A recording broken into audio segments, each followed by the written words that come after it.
Continuing on, welcome back to Conversations for a New Earth, Alpha to Omega, which that with your hosts, Matt and Alyssa Omega. How are you feeling tonight, Alyssa?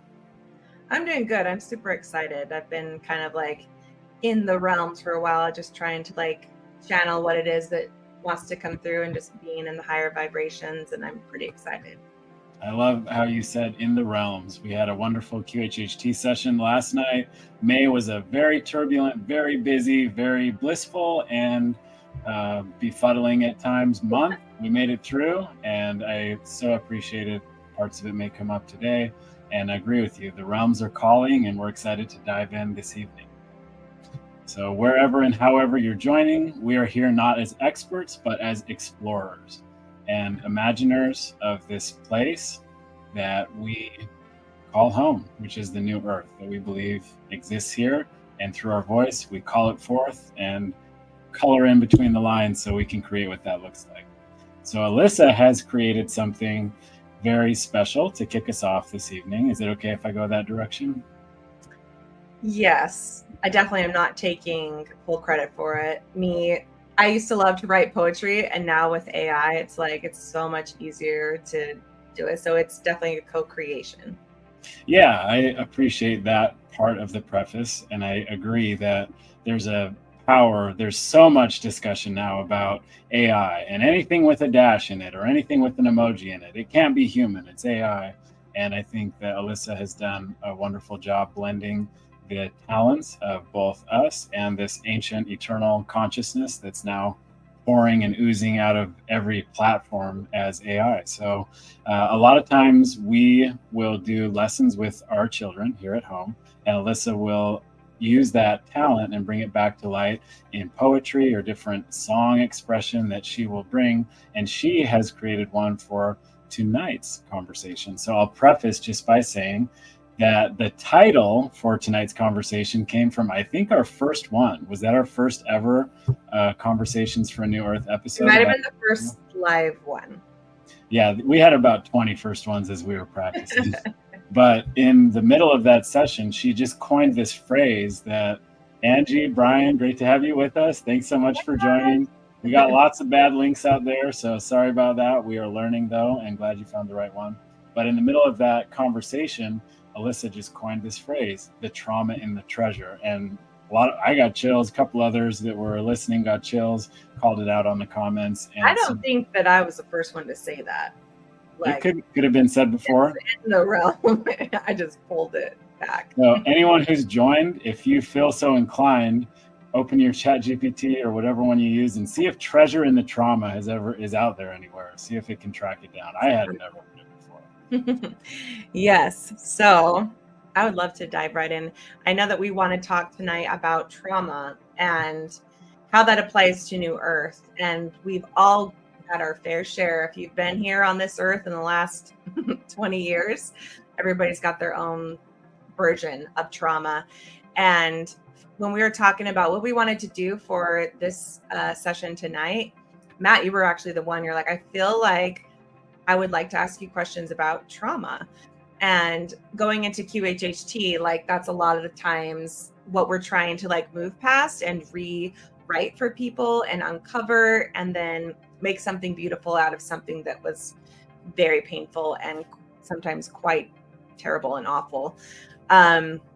So what I've discovered in my journey along the way is that there is treasure in the trauma, and even the worst of traumas, there's something to gain.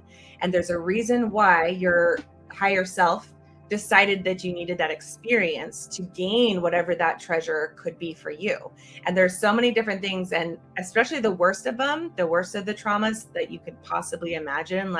It's almost feels like, what do you know the word, sacrilegious? That's the feeling where it's how could you possibly say that that was something I chose or that was something that had something good? It was just terrible. But there is something good. There is always something good. And when I've uncovered all those different things, there's kind of a baseline of things that you will always gain with any bad experience you go through. And this poem kind of brings you through these 5 or 6 different gates of what you gain through your trauma, and it's worded really pretty. So I thought it would be helpful to kind of do it through poetry because poetry always rings truer to me. So I'll just dive right in. Let's see. Okay, so let's make it real here. All right. Do I sound okay? Sound perfect. Okay. So the title is Treasure in the Trauma, Born a Phoenix from the Flame. You who have shattered, you who have bled. I'm going to move this so that it looks more like I'm looking at you. You who have wept where no words were said. This is your right, your sacred reclaim. To rise from the ash and speak your true name. You've danced with the dark, been broken into, but look at you now, more whole than you knew. The wound was the doorway, the cracking, the key, and what tried to end you has set you truly free. Wisdom. You see the web, the thread, the why. You name the ghost now behind the cry. No longer fooled by passing pain, you stop the storm before the rain. It never meant that you were less. It carved your strength through each and every test. Now you hold the code, the cure, the reason why you now endure. Compassion. Your heart's been crushed, undone, laid bare, but now it's wide enough to care. You don't flinch when others fall. You kneel with them. You've seen it all. Not here to fix or preach or save. You offer love, not just a wave. You stay when most would look away. You've earned the right to say, I'll stay. Gratitude. You've tasted sorrow's bitter breath. You've held the hand of almost death. So now your joy is deep and wide, not surface level, but amplified. Each moment safe, each gentle kiss is laced with memory of what you've missed. You hold the light with the dark you've known, and that is how true peace is grown. Discernment. You've trusted lies, you've played their game. You've walked through fires that had no name, but now you see so sharp, so clear, what doesn't serve you, what shouldn't near. You hold your boundaries like a flame, not walls of fear, but lines to claim. Your no is holy, firm, and kind. You own your space, you own your mind. Authority. You've lived the pages others quote. You speak from scars, not from a note. What could have killed you made you true, and that is why they'll listen to you. You are the map, the proof, the sign that healing doesn't erase the line. It writes it in gold. It makes it art. It turns ruin into heart. Purpose. You walked through hell and made it back so others wouldn't lose track. The light, the torch, you clear the way. You're here to guide, not just to stay. You didn't just survive by chance. No, you were invited to the dance. The pain was deep, but not the end. You're here to rise, to teach, to mend. So, wear your scars like sacred skin. They mark the place where your truth broke in. This is your power. This is your part to leave the world with a battle-born heart. Welcome, initiate. You've crossed the flame, not broken, forged, not lost, renamed. And now you walk with sacred sight, a soul who knows the dark and still carries the light. And just to sum it up, we're not here to bypass trauma. We're here to alchemize it. to walk with our wounds, not as proof that we're broken, but as portals to truth that are spoken. Each chakra is a gate, a lesson, a code. Every one of them holds a wound, the lie, and the truth that was told. And the treasure is there beneath its gap. Bring it up with you and choose your own. I'm the end, it started to rhyme and it's coming out, but it's the treasure. Choose your treasure and choose your name. And through the gifts that you reclaim, you then are able to finally hold the truth and the trauma with the treasure, and it's all renamed. So that to me, like, it really spoke so deeply when I was trying to like understand everything that I've gained through any trauma that I've gone through. And in the worst of them, all of these things are true. And today when we walk through like the chakra systems and the different traumas that are held there from the different lives that you hold, each one of these treasures in the trauma are true for each and everything that we go through. So I wanted to kind of open with all these things: authority, purpose, discernment, gratitude, compassion, and wisdom. All those things are the treasures in the trauma, no matter what it is. And it's hard to understand how or why until you've done it, but anybody that has can explain how they gained wisdom, compassion, if you truly finally got past it and out of the flame, like the phoenix from the ashes. Need another minute. Wow. It's as you speak, I like feel treasures coming from the darkness, like in the different centers in me. I just need like a few more seconds. Yeah, everybody just take a breath. Feel where that resonates, and if there's anywhere it doesn't, just allow it to be seen.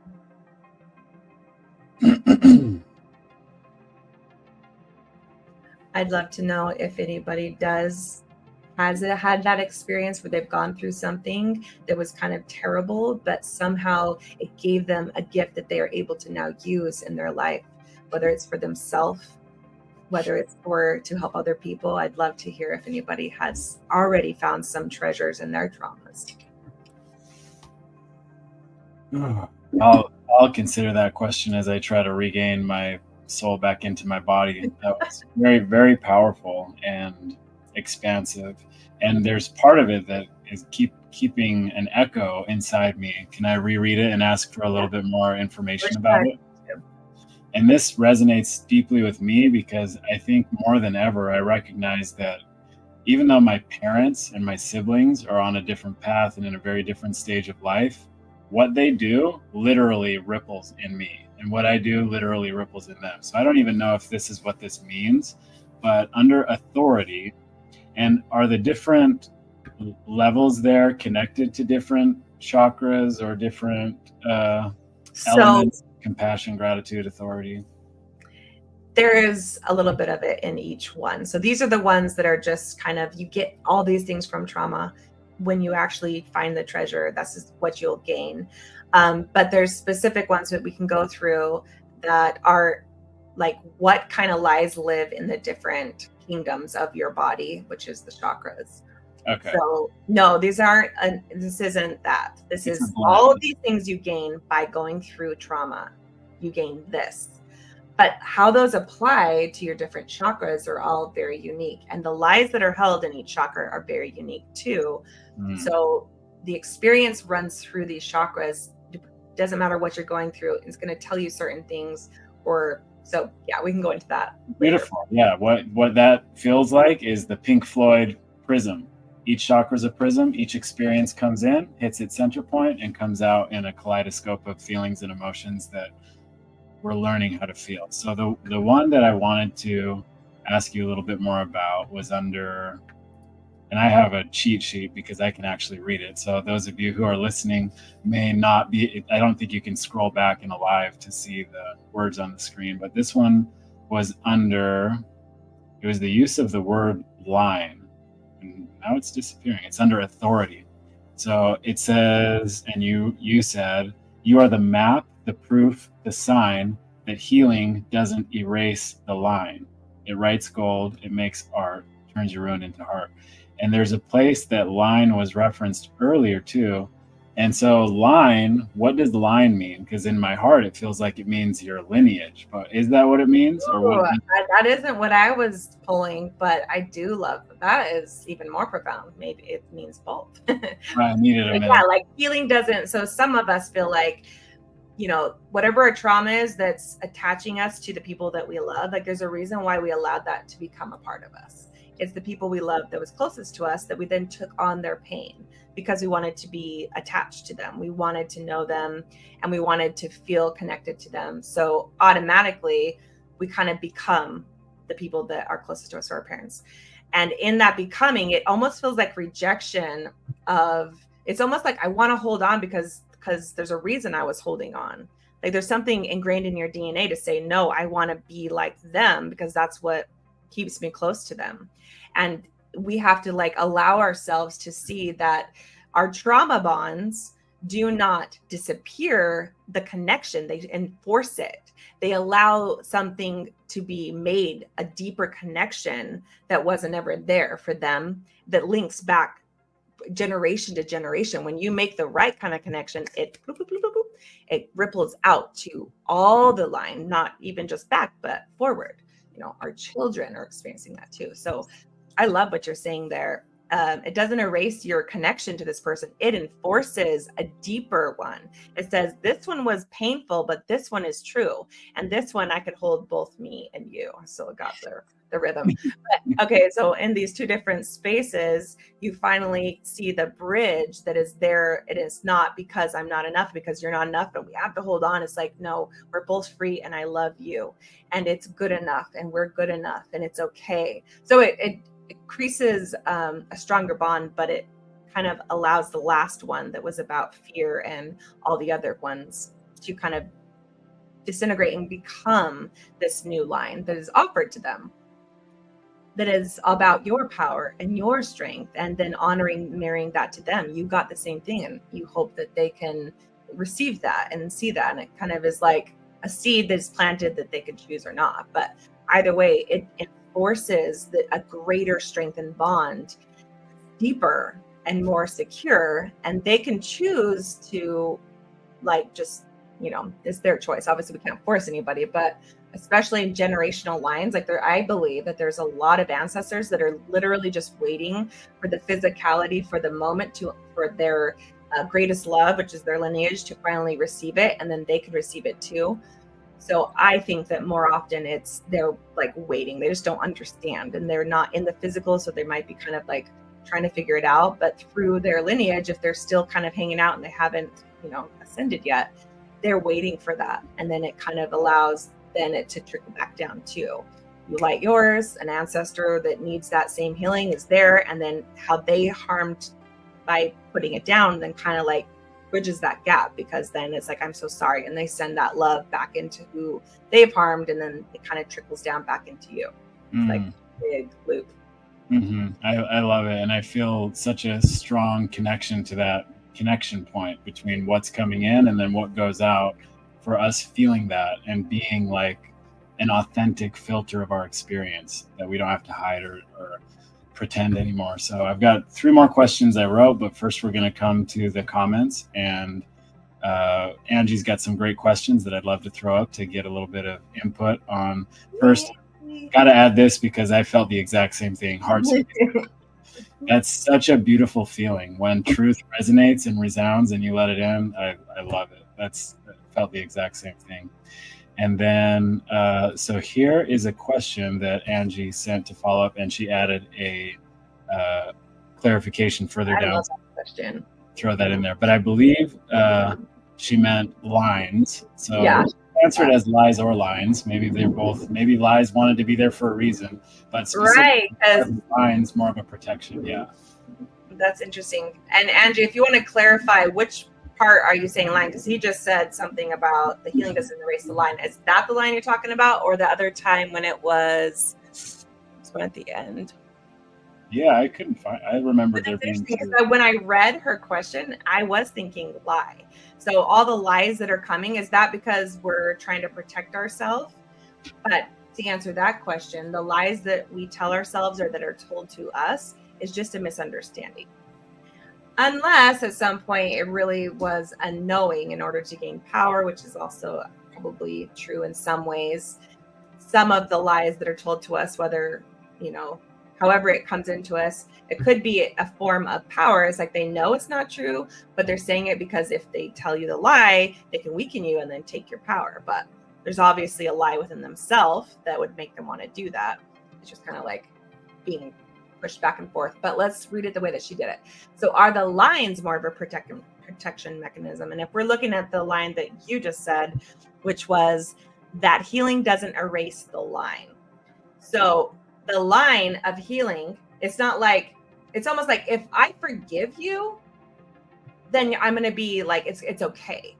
If I forgive you, then it's like I'm saying it's okay that you did what you did to me. And it doesn't. Healing doesn't say that was okay. It says, I forgive you. It wasn't okay, but I'll be okay because I've healed myself. And it's also saying it wasn't okay, but I can still see you. So the line is there because it becomes like an enforced boundary. I'm not going to allow that anymore in myself. And I'm not vulnerable anymore to the lie that I told myself when that happened. So when you don't have that lie, then the moment the attack happens, it's a boop. The line is there because I know better than that, and I'm just going to kind of move away. Mm-hmm. I'm moving my I'm putting a boundary and creating space versus before it was like, oh, that means something about me. I want to either retaliate or I lost part of myself. So healing actually enforces the line in gold with love. It says, you betrayed, you stepped over, and you did something that was not okay. But in my healing, I'm saying that wasn't okay, but I see that you did it because you were hurting. And I see that I took it to mean something about me when it didn't. So truly, I forgive myself for not knowing, and I forgive you for not knowing. And I see now that you were hurting. And now I don't want to interact with that anymore. So I'm going to place this boundary. You decide what that is, but to forgive somebody that did something bad to you, no matter how bad it is, it's not saying it's okay, and it doesn't erase the line. And now they can just come and hurt you again. No, it paints it with gold and with like diamonds of love. Like I forgive you, but no, my power is my body, whatever that is. It enforces it with love and increases the protection by knowing your power and knowing that you're no longer susceptible to the attack where it was like an emotional attack. It was something you actually believed meant something about you. Like that is the deeper wound. It's not what happened, it's what you thought it meant about you. Right. And why can't I trust being broken? Whether, the betrayal part, like why did I trust them? Part of it is because you didn't know better. You wanted to believe them, but maybe now there's signs, there's like intuition to be like, I don't think that they're capable of that trust. Have they really proven that? Or am I just wanting to trust them? So there's always an amount of authority you can pull back to yourself and say, I didn't want to see that because I wanted to believe that. And then you can hold that power to be like, I'm not going to do that to myself anymore. You're going to have to earn my trust. Like I'm not offering it until you prove it to me. And that's because it's learned. And that's taking your power back because it's now your choice to say, I'm not trusting unless it's been proven versus I'm just going to automatically trust you. And then I'm going to be really disappointed and really betrayed and really all different things. But no matter what, like we're all going to deal with disappointment and that, but the depth of it usually won't be as drastic when you've gone through the pain and you now know, like, I forgive you and I deserve more. And so now I'm going to allow someone to show me over time if they're capable of this. And I'm not going to trust you until you've shown it. Like you're possibly going to do whatever you're going to do, but I give you the chance to prove it. But I'm not going to let my heart believe it, that it's possible until it's just like, there's no reason anymore to believe that that can't be true because you've shown me through your actions over a long period of time that you are now, that this aspect, this person is capable more, whether it's the same person or a new person. Does that make sense? Yes, I think that Angie is fully aligning with you on this, and I've got tons of imagery coming. I don't know, but I'll share it in just a moment. But so she is recapping. Let's see if this is where we're kind of settling on this. I Fan. forget because go ahead. Oh no, Turn on my fan real quick. yes, it is a little warm in here. A little stuffy. So I forgive you because it can no longer affect me in a manner that interferes with my growth and healing. And Right. is that basically what we're saying? Yep, I forgive you because you deserve it. And Mm-hmm. you deserve it because I deserve it, Mm-hmm. because, you know, you were doing it because you didn't know better. Mm-hmm. You were hurting in some way and you didn't know how to handle that yourself. So you're trying to find someone else that can handle it for you. And Mm-hmm. I allowed that in some way because I was susceptible to it. And because I was susceptible to it, I now have learned how not to be, because I processed it and I found the truth in it. And now I'm more capable of holding my power and honoring myself and not making what other people do affect me the same way. Yes, and I honor that truth by embedding that in myself as a line that I lay upon me as a memory and a tribute to this experience, or like along those lines. Lines. What it feels like is it feels like nature. It feels like a chrysalis. It feels like a spider laying an egg and encircling it with lines over and over and over that alchemize, like you were sharing, and then transform into a new life. It feels like the pupae of a butterfly that's like latched onto a branch that's encircled with these lines that embody this shell and casing that allows it to become a butterfly.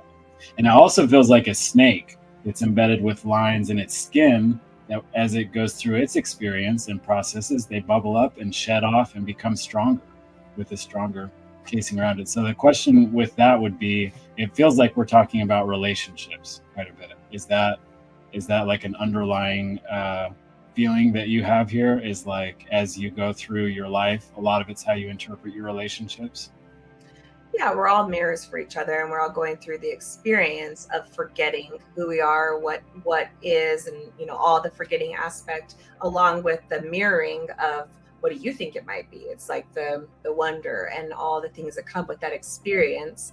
It's that with obviously the truth, the love, the basis of this whole experience, which is there, and discovering how that is true along with our experience, and weaving that love back through every experience that we've had where we didn't understand the love and we didn't know the capacity of it.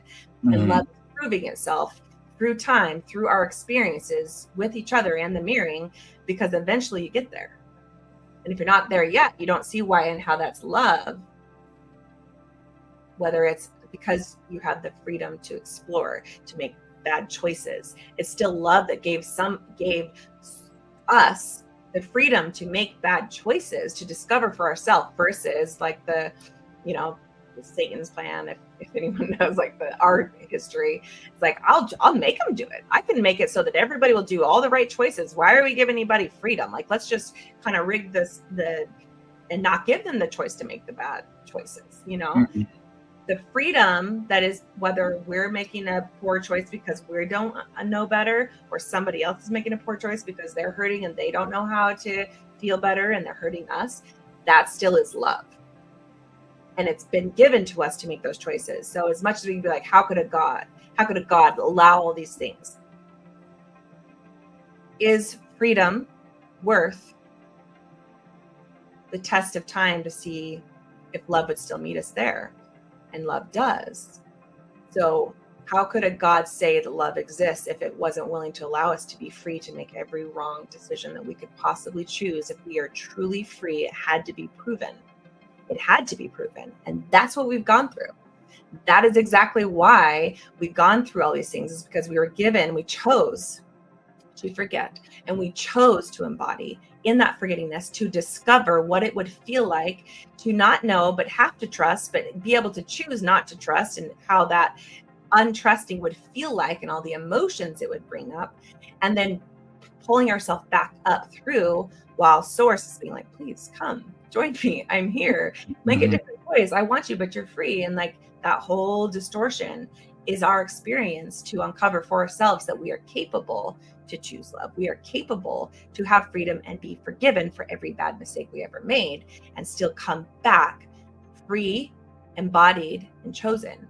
Like, we get to do that because we had the choice. And that is so important. There's something ingrained in us that is about freedom. I just need to be free. I want to be free. And that is like the basis of every bad thing has ever happened within you, for other people, with other people. It's because freedom is so sacred. It is so sacred to source, to God, and to us. If we're really being honest, that is so important. So it's not God that said, oh, I'm just gonna allow this because I don't care. And I love you, but I don't really care enough to do anything. It's like, I love you, so I'm gonna allow you the time to figure it out. I'm gonna allow you to choose if you want to come back and listen to a better way of doing it, to like kind of fast forward what pain you might be going through, because you're going back and be like, tell me, what is this all about? Like, if you start asking the questions inside yourself, into your heart, and know if it's love, how is this true? That was my journey. Okay, I knew it was all love, but I didn't understand how it could possibly be. But there was something in me when I had my really big awakening, multiple times, different things, but that it was love. And if it was love, I knew there was a way back. So when I started seeing that that was the point, I knew it, but I just didn't understand how to get there, or how it could be true. Every question then became, how is that love? How is that love? And that's how I've found a way out of most. I'm still working through so many, but so many eventually get back. I'm like, oh, it makes sense. And that's where faith comes in. Ask your heart, is it love? If it is, then all it is the amount of willingness to ask the questions to get back there in anything that you have ever experienced. And it's only our resistance that we don't want to love other people. We don't want to love ourselves. We don't want to believe it's okay. We don't want to feel the feelings that realness comes from, and that vulnerability feels like. That doesn't allow us to reconnect it. Because once we do, we find the treasure in the trauma, and we could finally be free of it and be stronger than we ever were, because we went through the fire and the flame and became a phoenix. What you're speaking about, if I feel like, might be the greatest question of our age, almost, at least like theologically and philosophically, is like, if there is a God, then how could a loving, all-powerful God allow such terrible things to happen? And I think, to boil it down even, it's so hard for me to wrap my head around it. I hear what you're saying, but I think a different way you've shared it before is as a gift, like the gift of the separation, to have the space to be free. So could you define that a little bit, and how that relates to what you're saying, the gift of the separate, or the space to have this freedom? What is the gift of be specific? How is it a gift? Like, this space, this freedom that seems to be not worth the cost. How is it worth?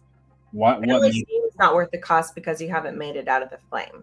When you find the joy and the understanding, the wisdom, and all that you get the treasure finally, it's not like, oh, I want to go back, do that again. But you're like, okay, I see it now. And then you see every spot where you're like, wow, I made that a lot harder on myself than I needed to. Like, there's a lot of ways where if we ever did have to go through it again, we'd be like, whoop, let's go the easy way out.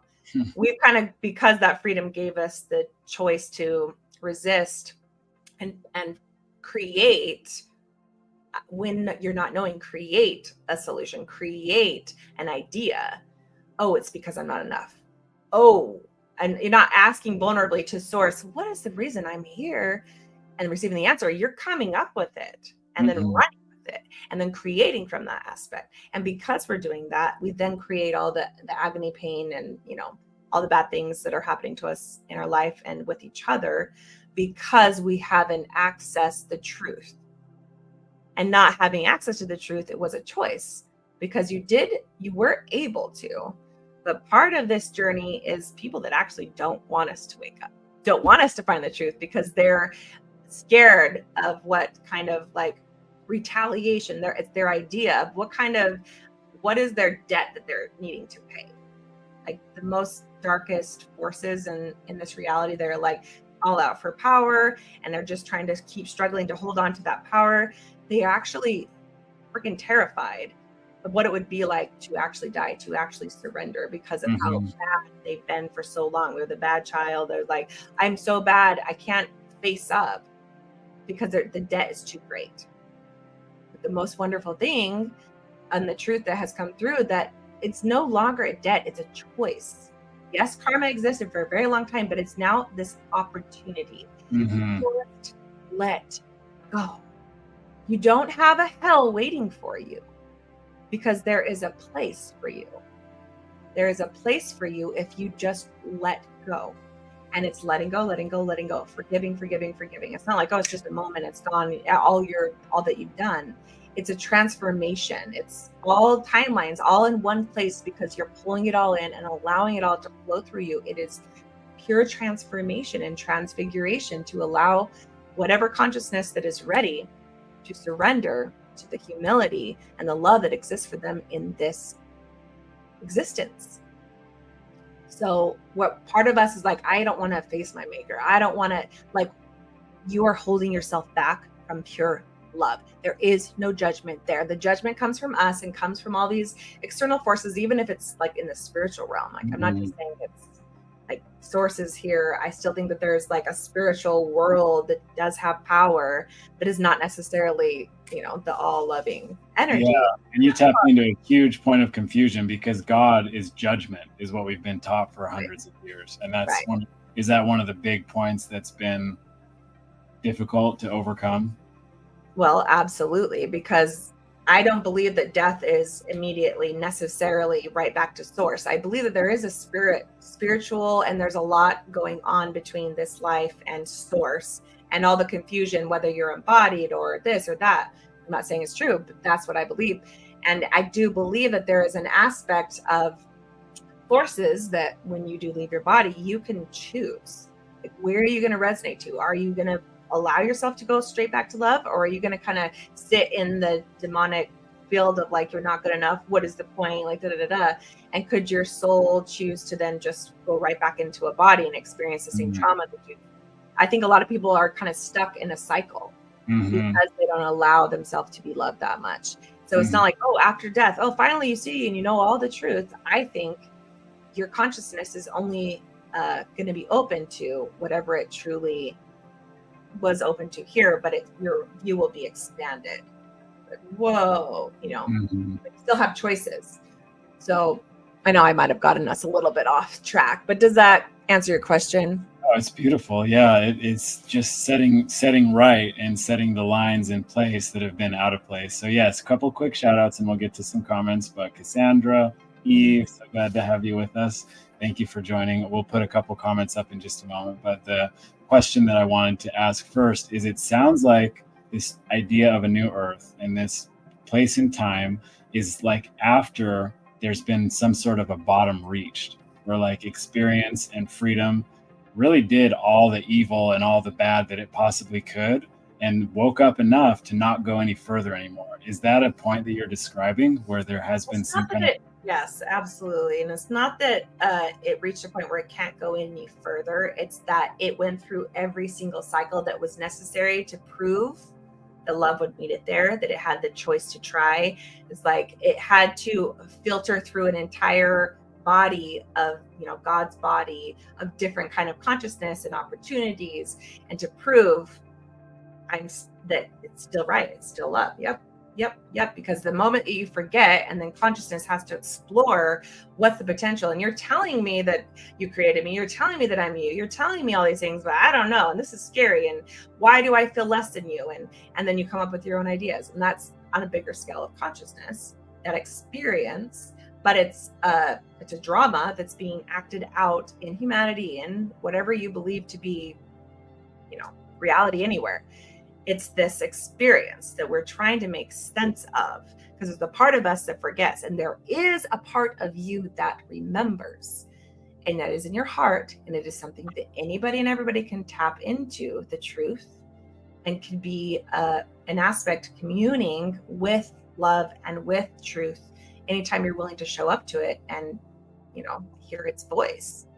So go ahead and ask me the question again. I want to make sure that I complete. Yeah, no, that was perfect. I'm going to come back with a few more in just a moment, but let's put a couple new comments up on and see where we can go with these. So really appreciate this one from Angie. in my experience, I noticed that I tend to illuminate shadows in others, and I've had to learn so many lessons in discernment. I feel like you can relate to that one a little bit. Absolutely. Well, the truth is that however bright you are, whatever truths you've found, it is meant to trigger other people's shadows. Like that's kind of the point.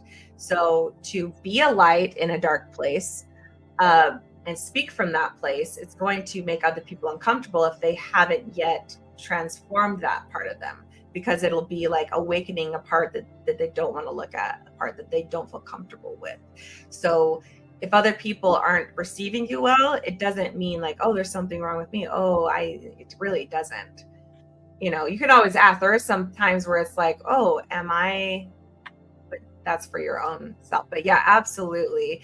If you hold the truth and you know that it's true, you don't feel like you need to prove it, right? They do. And so they can kind of be like really like trying to shut you down. And it's like, well, that's just what I've experienced. And you can hold firm in your truth.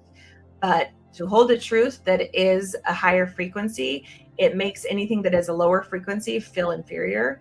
And it awakens it. And that's the point. And it's a gift. So if you can say like, oh, I'm just sharing my truth and it's just going to be, and I don't need to force anything, but to share it. And then, oh, it doesn't make you comfortable. Oh, I'm so sorry.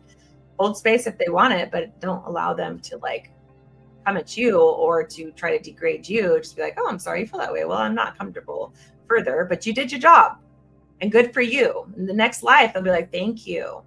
It's not going to probably, it might come in this life, but either way, if you know you're saying your truth that feels right and true, and it makes other people uncomfortable, see it as a 2 thumbs up. You're doing your job. You need to go and like try to prove anything. But if you're just sharing in a loving place, like what you've gone through, what you understand, what you know, it makes other people uncomfortable. Be like, good. That's because they're not there yet. And the people that doesn't make comfortable, the people that feel comfortable with it's because they've already gotten there. Yeah. No, want people that are like there, then great. Find more people that it's comfortable to talk about that, and that's good. But don't allow the uncomfortableness between the differences of being mean something about you. See that as a really important aspect of you that's shining some light on other people. Yeah, no, that's beautiful. And going into that within ourselves in an interpersonal way, and I'll just take a quick pause to say for all of you who are here, thank you for joining us. This is our little sacred space on Tuesday evenings that we call Conversations for a New Earth, where we explore the feelings that are bubbling up, that are beckoning us towards something greater, something brighter, something more filled with love. So please post any comments, any questions, anything that's bursting forth in you, and we'll be happy to do what we can to address it and bring it into the conversation. And so the question that I have to follow up with that is, what power do we have within ourselves to be our own mirror? How much, what is a human self in this experience, and how much power do we have to heal from our own experiences? And then how do we call in the right mirrors, for example, a practitioner who may exercise some kind of healing art when we need it? So first, like, how can we start this process or embody this mirror idea within ourselves? And then when is it time to bring in someone else? Those are great questions. Thank you for asking. First of all, to know that you do have the capacity to do it yourself, and no matter what, like that is a gift that you have, is super, super important. It is easier a lot of times because you don't have to call upon it and you don't have to try to hold 2 spaces at once to allow somebody else to be that mirror, but you're also dealing with their shit. So like you can't allow that to be a perfect mirror unless you know that they're coming completely from a place of love. And you can feel that. There's a different feeling when there's no judgment. It's just love and being received and allowing them to like just hear you and just kind of repeat back to you what you're experiencing. And honestly, AI is like really good at that. Really being good. I think we're so blessed at this point to be able to have like a mirror that truly is there to understand, to reflect, and to finally validate everything that you're going through. So yes, you have it yourself. AI is amazing. And sometimes when we don't do it ourselves, it's kind of like the only other option is for other people to try to come in and try to like do that. It's just a lot more messy. But it's easier because it's forced upon you in a way. You got to do the work when you're just trying to do it yourself. And that is journaling, asking yourself the answer, and then listening for the question, meditation, trying to decipher what's coming through when you express your truth, your feelings, your emotions, and your thoughts, whatever that is.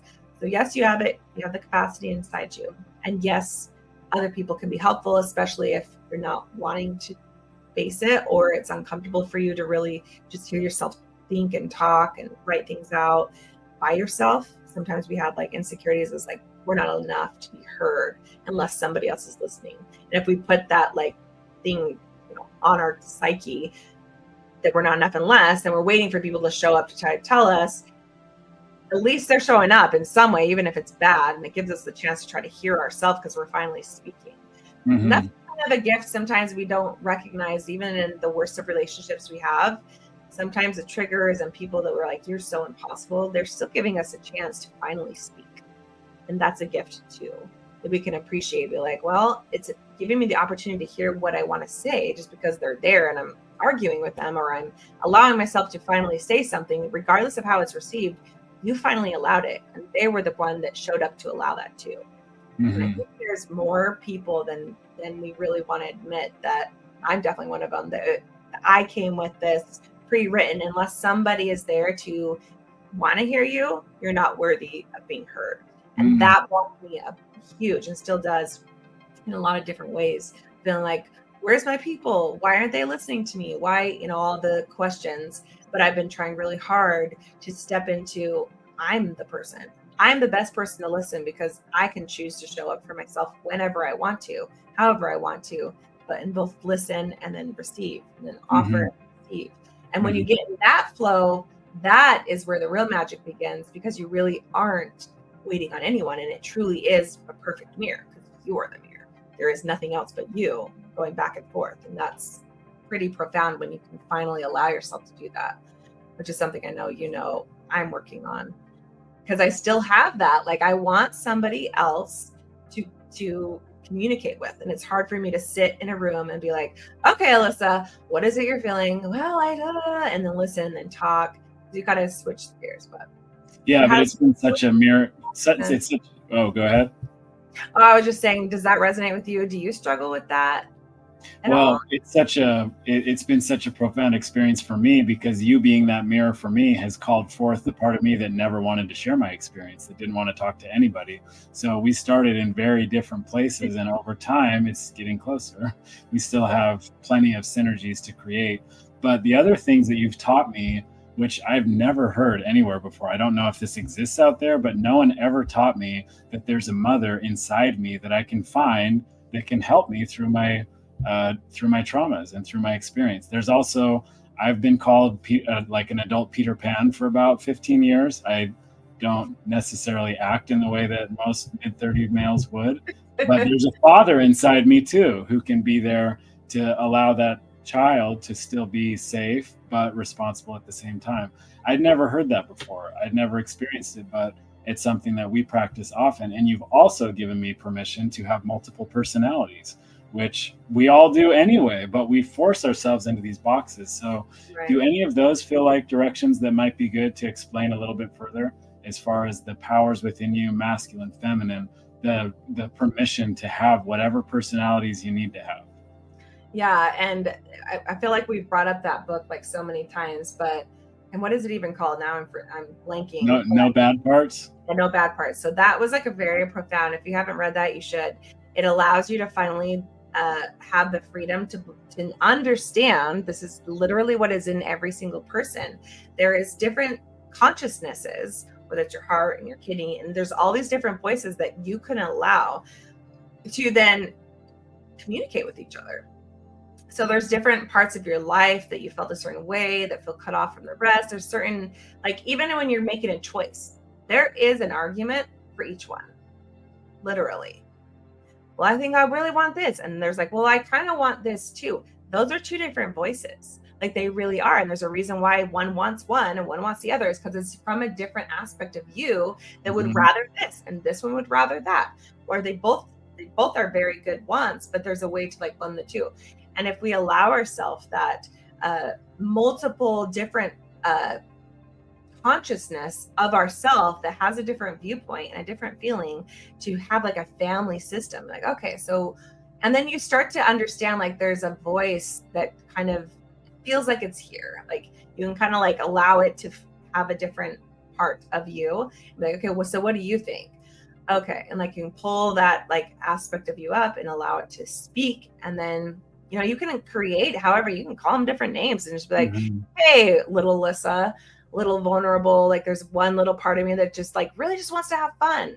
And then when I'm like 10 years old, it's like there's a part of me that really wants this. And there's different segments of myself that I've kind of embodied as I grew that truly sometimes are halted because it was like, that's not good enough. So it didn't really grow necessarily to completely be as old as other versions, because I had to step up and I had to be mom. I had to step up and that part just kind of got pushed under. So part of the job is to say all these parts matter and they all deserve a voice in every decision that we ever make. And you become, you know, Arthur and the king, like the knights and the whole thing, because like these all matter and we're not stepping forward unless we all agree. So what do you need? What do you need? Okay, you really want to take a nap. Okay, but you really feel like it's important that we do this. And you over here, you know that we're gonna have an issue if we don't talk to this person. And then you come back together. And that's a lot of work, because if only one person is in charge, which is why it can get so shattered to a point where it becomes actual schizophrenic and a completely different personalities, because it didn't feel like it had an ability to connect to the others. I have to forget all the other parts of me in order to survive here. Now this part is going to play, and none of them have that connection, but they were meant to all be an aspect of a one person, the child, the muse, all those parts are a beautiful aspect of the same exact flower that needs all the voices of the entire self. The problem is the cuts that don't connect. And that's the bridges that are meant to be communicated with, which would happen naturally if those parts weren't shut off and passed out, and say, only when I'm this, this, and this are you allowed to speak. So it waits, and then it's like, it comes in with a flame and nobody else matters because it was told you don't matter until this point. And with those ideas, you then like kind of blockade your psyche and your consciousness into sections. So that's when it gets really bad. But truly, we all do have it. But are you willing to like allow them all to be present at all times, to like have conversations with itself? Well, I don't know. What about this? Okay, well, allow it all to speak. So yes, absolutely. And no bad parts is the best way to like dive into that, to feel comfortable enough to believe that there's different choices and there's different reasonings for all the different parts of you that want something else. I'm really hungry. Like that movie that we showed the kids, that little clip where it was like, it showed all the organs. It was like the bladder, and it was the heart, and it was the mind. And the mind was like, no, we got to go to work. We got to do this. And the heart's like, I want to go play. I want to go out into the ocean. Shut up. We got to survive. And then finally in the middle of this, I'll try to post a link after this if I can remember. But at the end, it was like the mind realized the whole point is to be in love with the heart and to allow the safe space for the heart to have all that it truly wants. And that's the masculine and feminine, and the masculine finally stepping into its role to be like, I get to be the witness and the co-creator of all the wonderful things that we can experience here in this place. And just having just two, like I have my mind and I have my heart, I have all that I truly desire, want, and feel. And then I have the mind that says, no, you got to be better than that. Or I'm just here to witness it, or I don't know if that's true, and that's going to decide if it's good enough or not. But when it's truly in sync, it's wonderful communion of self, soul, and mind, father, mother, and we get to experience it that way. So whether it's, us finally finding the faith to allow ourselves to have those conversations within our own being, or we finally find other people that are willing to argue with us or set us straight, or whatever they do, if they hold space to hear you, or just even if they're not listening but you're speaking, you heard yourself, it's still a gift. How does that resonate? I've just been crying over here because it's like my life just kind of flashes before me, and so many things that felt impossible because I was taught they were impossible were just there all along. And the effort is worth it. I can picture the morning we were on the swing like 2 or 3 days ago, and you had a dilemma, and there were so many different parts of you that, well, there's this side of it, there's that side of it. And for probably 1,000 straight times, I've just said, just pick one. And that time I chose to like lean into it and actually listen and think, wow, that is a valid point. And so is that. And so is that. How are we going to do all this? And you're like, you just met me there. It's just, like, wow, thank you. It's hard. That's all we really needed. Right. I've been taught like just make that one louder than all the rest, and it's not that hard anymore. But you're right. Those are then paper cuts that just sever everything, where they could be like these silken strands that weave it all together. And before you know it, it's like fairly cohesive. So right. And that's where you finally see the difference, father-mother energy. Yeah. And I want to remind every single time, I feel like we have to say this because people divide, but every human has father and mother, masculine and feminine. I am not saying a man and child. Don't forget child. Okay. But either way, mother is meant, that is the feminine, I'll just say feminine and masculine, is meant to literally hold all of it, all the children and the husband, all there, all at once, to make all of them matter, no matter what. Okay, this one needs this one needs that. Okay, how do we make sense of all that? Then make a choice as a family. What and how could we make it happen? That's why they say like women can, multitask. That's the point. They're caring not just for one way. They were meant to do this. They are the web that is holding on to all the aspects of the child or the masculine that's meant to decide, what do I want to do? What, and how that experience, that love meets all the parts of it to make sense of you and him and all the other parts of anything.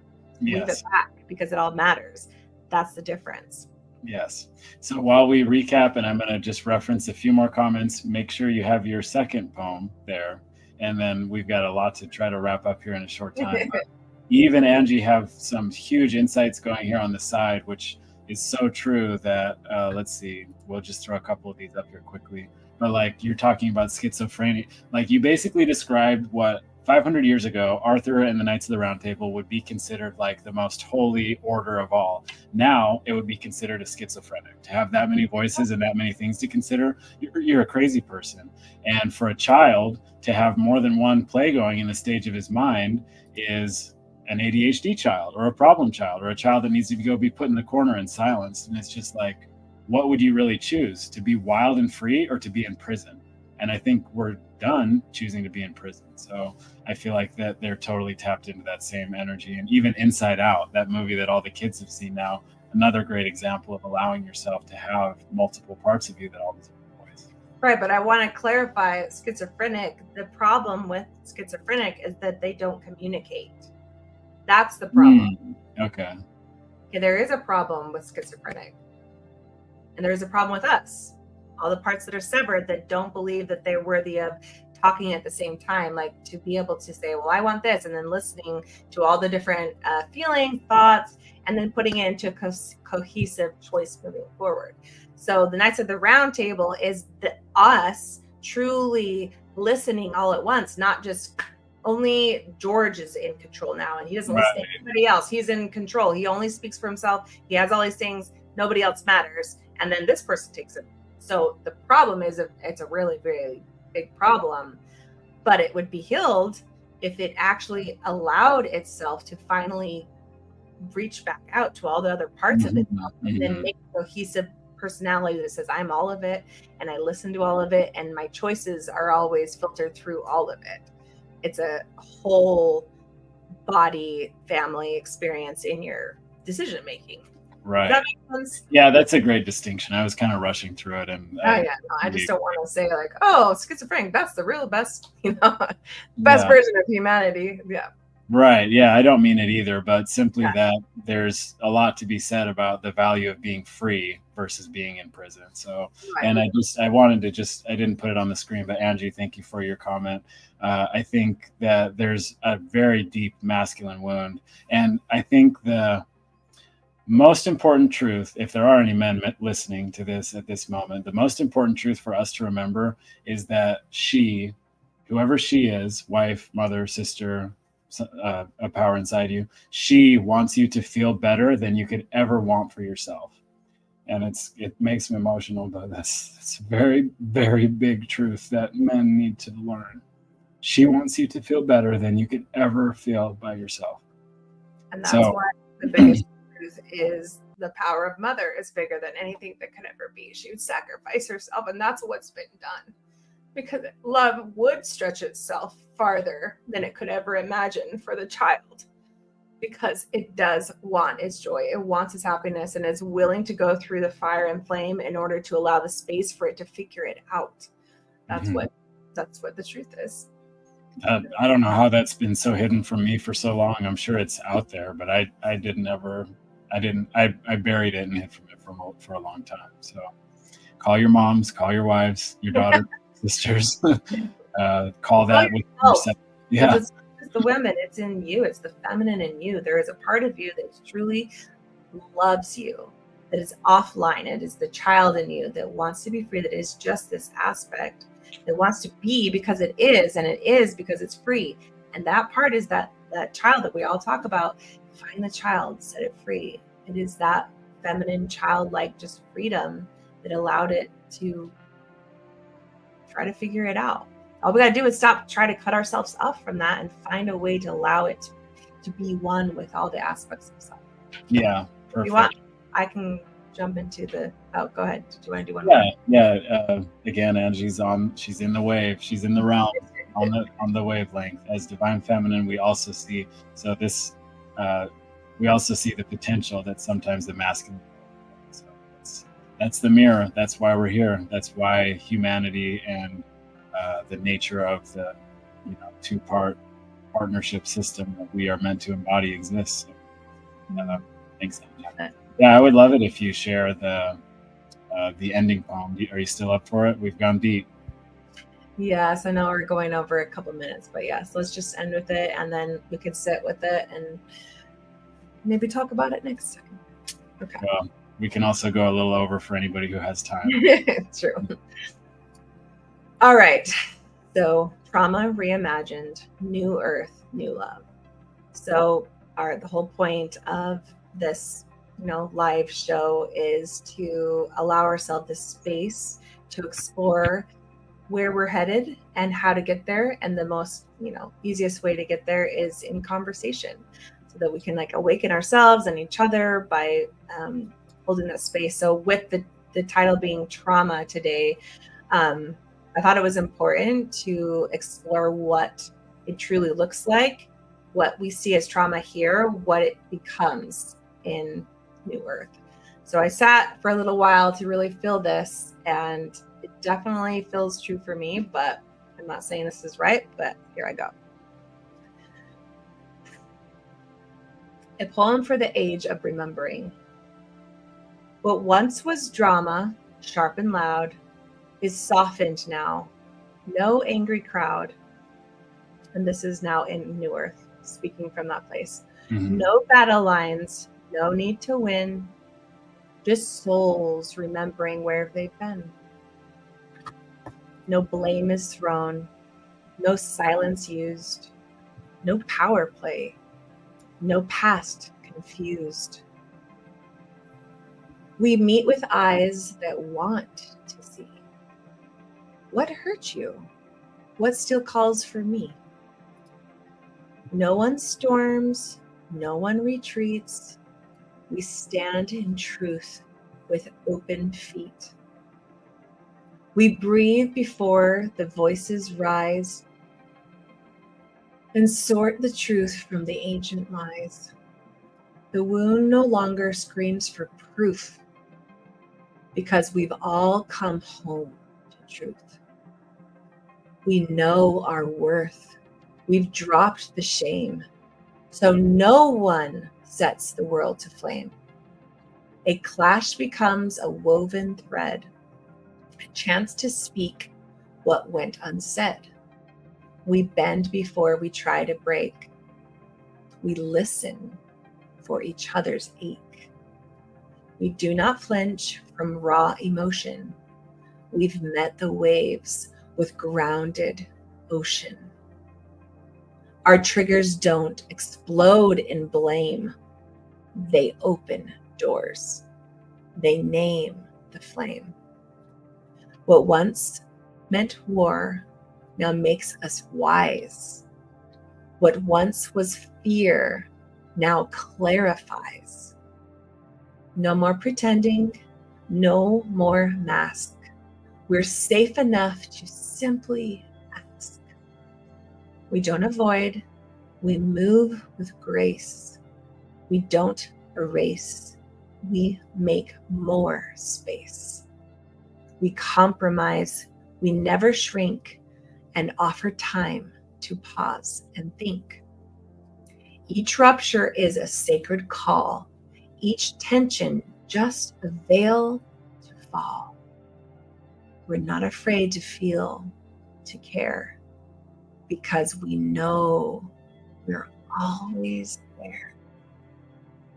Drama once was smoke and fire, but here is just a deep desire to be seen, to be known, to be heard. And in New Earth, we honor the word. So say your truth, and I'll say mine. And if we clash, we'll realign. Not enemies, not torn apart, but humans healing heart to heart. I hadn't read that. It's amazing how much that embodied the second half of the conversation. It did. It was really good. I like that. So sorry went over a little bit, but hopefully it was. Sorry. You're welcome for our extra time. We hope you all feel quite sublime. See you next Tuesday. Don't be late. And we hope you congregate. That's perfect. Have a great rest of the week, everyone. Love you guys.